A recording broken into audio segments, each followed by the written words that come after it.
चलिए आज बात करते हैं प्राचीन भारत के इतिहास के एक ऐसे दौर की जिसने सब कुछ बदल कर रख दिया। लगभग 600 ईसा पूर्व एक बिखरे हुए महाद्वीप से भारत की पहली महान शक्तियों का जन्म हुआ। आज हम उसी कहानी को समझेंगे। तो चलिए जरा वक्त में पीछे चलते हैं। आज से कोई 2600 साल पहले का भारत कैसा दिखता होगा? क्या वो आज जैसा एक देश था या फिर तस्वीर कुछ और ही थी? उस समय आज जैसा एक देश भारत वैसा कुछ नहीं था। राजनैतिक नक्शा कह सकते हैं कि बहुत बिखरा हुआ था। आर्य लोग धीरे धीरे गंगा जैसी नदियों की उपजाऊ घाटियों में बस रहे थे। जंगल साफ हो रहे थे, खेती के लिए जमीन तैयार हो रही थी और छोटी छोटी बस्तियां बन रही थीं। लेकिन फिर इसी बिखराव के बीच से कुछ ताकतें उभरनी शुरू हुईं। और ये कोई छोटा मोटा बदलाव नहीं था, बिल्कुल नहीं। ये तो भारत के पहले साम्राज्यों के बनने की कहानी की शुरुआत थी। तो ये बदलाव हुआ कैसे? इसका जवाब ना दो शब्दों में छिपा है जो उस समय की राजनीति की नींव थे, जनपद और महाजनपद। आइए इन्हें जरा समझते हैं। सबसे पहले थे जनपद।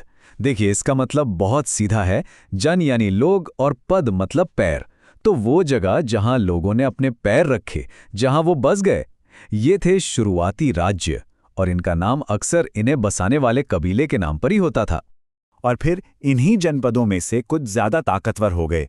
ये बने महाजनपद। महा यानी महान।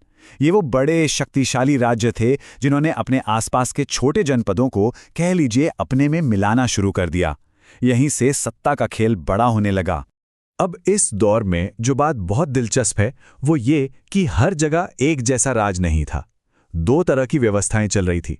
एक तरफ थे राजतंत्र जैसे मगध और अवंती, जहां राजा का बेटा ही राजा बनता था। लेकिन दूसरी तरफ कुछ ऐसा भी था जो आज की लोकतांत्रिक व्यवस्था की याद दिलाता है, गण संघ जैसे वज्जी और शाक्य। यहां शासक को लोग मिलकर चुनते थे। सोचिए, उस जमाने में भी। बौद्ध ग्रंथों से हमें पता चलता है कि उस समय ऐसे 16 महाजनपद थे। 16। और जाहिर है जब इतनी सारी ताकतें एक दूसरे के पड़ोस में होंगी तो क्या होगा? वर्चस्व की लड़ाई। बिल्कुल। और ये नक्शा देखिए, ये उस समय के राजनीतिक भूगोल को कितनी अच्छी तरह दिखाता है। देखिए कैसे ये महाजनपद पश्चिमोत्तर से लेकर पूरब में बिहार तक फैले हुए थे। एक तरह से एक बहुत बड़ी शतरंज की बिसात बिछ चुकी थी और मोहरे अपनी चाल चलने को तैयार थे। अब इन 16 में से धीरे धीरे 4 खिलाड़ी सबसे आगे निकल गए। ये थे मगध, अवंती, कोसल और वत्स। इनके बीच अपनी ताकत और सरहदों को बढ़ाने के लिए जबरदस्त मुकाबला था।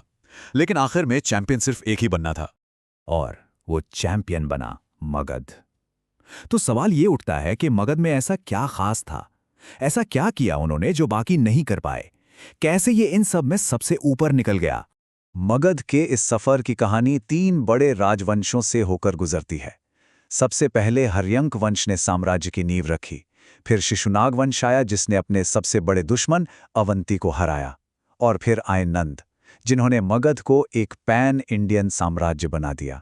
ये कहानी शुरू होती है हर्यंक वंश के राजा बिंबिसार से। बहुत ही चतुर शासक थे।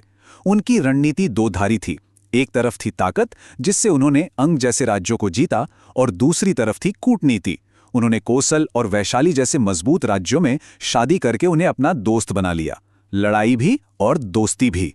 बिंबिसार के बेटे अजातशत्रु ने इस खेल को और भी आक्रामक बना दिया, और उसकी जीत का एक बड़ा सीक्रेट था सैन्य तकनीक। सोचिए जरा, उसकी सेना के पास महाशिला कंटक जैसी मशीनें थीं जो बड़े बड़े पत्थर फेंकती थीं, और रथमुसल, एक ऐसा रथ जिसमें धारदार हथियार लगे होते थे। ये समझिए कि ये उस जमाने के टैंक और आर्टिलरी थे। किसी भी सेना के लिए एक बुरा सपना। तो मगध इतना सफल क्यों हुआ? असल में इसके पीछे कई वजहों का एक परफेक्ट कॉम्बिनेशन था। एक तो जमीन बहुत उपजाऊ थी, मतलब सेना और लोगों के लिए खाने की कोई कमी नहीं। पास में ही लोहे की खदानें थीं जिससे बेहतरीन हथियार बनते थे। गंगा नदी पर उनका कंट्रोल था, यानी व्यापार पर भी कंट्रोल। उनकी राजधानियां राजगीर और पाटलिपुत्र मजबूत किलों से घिरी थीं। और सबसे बढ़कर उनकी सेना में थे हाथी। हाथियों की विशाल सेना किसी भी दुश्मन का हौसला तोड़ने के लिए काफी थी। मगध की सैन्य ताकत का अंदाजा सिर्फ एक आंकड़े से लगाइए। नंद वंश के पास 2 लाख पैदल सैनिक थे। ये इतनी बड़ी सेना थी कि इसका नाम सुनकर ही दुनिया जीतने निकले सिकंदर के सिपाहियों ने भी आगे बढ़ने से मना कर दिया था। लेकिन ये युग सिर्फ साम्राज्यों और लड़ाइयों का ही नहीं था। ये एक बहुत बड़ी कहानी का सिर्फ एक हिस्सा है। जब जमीन पर इतनी बड़ी राजनीतिक उथल-पुथल मची थी, ठीक उसी समय लोगों के विचारों में भी एक क्रांति आ रही थी। लोग उस समय के महंगे यज्ञों और जटिल रीति रिवाजों पर सवाल उठा रहे थे। वो जीवन के बड़े सवालों के जवाब ढूंढ रहे थे। कर्म क्या है, मोक्ष कैसे मिलेगा? और इसी वैचारिक मंथन के बीच से दो बड़े धर्मों का उदय हुआ, जैन धर्म और बौद्ध धर्म। और इस नई सोच को दिशा दी दो महान आत्माओं ने, जिन्होंने भारत के आध्यात्मिक नक्शे को हमेशा के लिए बदल दिया। एक थे वर्धमान महावीर, जैन परंपरा के 24वें तीर्थंकर, और दूसरे थे गौतम बुद्ध, बौद्ध धर्म के संस्थापक। महावीर स्वामी ने जीवन जीने के लिए 5 महाव्रतों पर जोर दिया।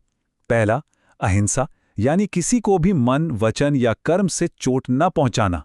दूसरा, सत्य, हमेशा सच बोलना। तीसरा, अस्तेय, चोरी नहीं करना। चौथा, अपरिग्रह, जरूरत से ज्यादा चीजें जमा न करना।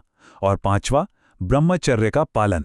इसी तरह गौतम बुद्ध ने भी 5 नैतिक नियमों का पालन करने की सीख दी। देखिए, इसमें भी किसी भी जीव को न मारना, चोरी न करना और झूठ न बोलना शामिल था।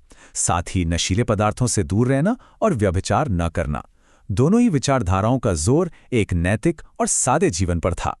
तो जैसा हमने देखा, ये महाजनपदों का दौर सिर्फ राजाओं और उनकी लड़ाइयों की कहानी नहीं थी। ये एक नए भारत की नींव रख रहा था, जिसने अर्थव्यवस्था, समाज और यहां तक कि हमारी सोच को भी हमेशा के लिए बदल दिया। और इस बदलाव का एक ठोस सबूत चाहिए तो इन सिक्कों को देखिए। इन्हें कहते हैं आहत या पंचमार्क सिक्के। ये अपने आप में एक क्रांति थे। ये इस बात का सबूत थे कि अब व्यापार और प्रशासन एक सिस्टम से चल रहा था। एक मजबूत अर्थव्यवस्था और एक संगठित सरकार की ये पहली निशानी थी। तो हम इस चर्चा के आखिर में एक बड़े सवाल पर आकर रुकते हैं। एक तरफ एक शक्तिशाली साम्राज्य बन रहा था और ठीक उसी वक्त नए दार्शनिक विचार जन्म ले रहे थे। क्या इन दोनों में कोई कनेक्शन है? क्या एक बड़े साम्राज्य का उदय नए विचारों के जन्म के लिए माहौल बनाता है, या फिर नए विचार ही एक साम्राज्य को जन्म देते हैं? इस पर सोचिएगा जरूर।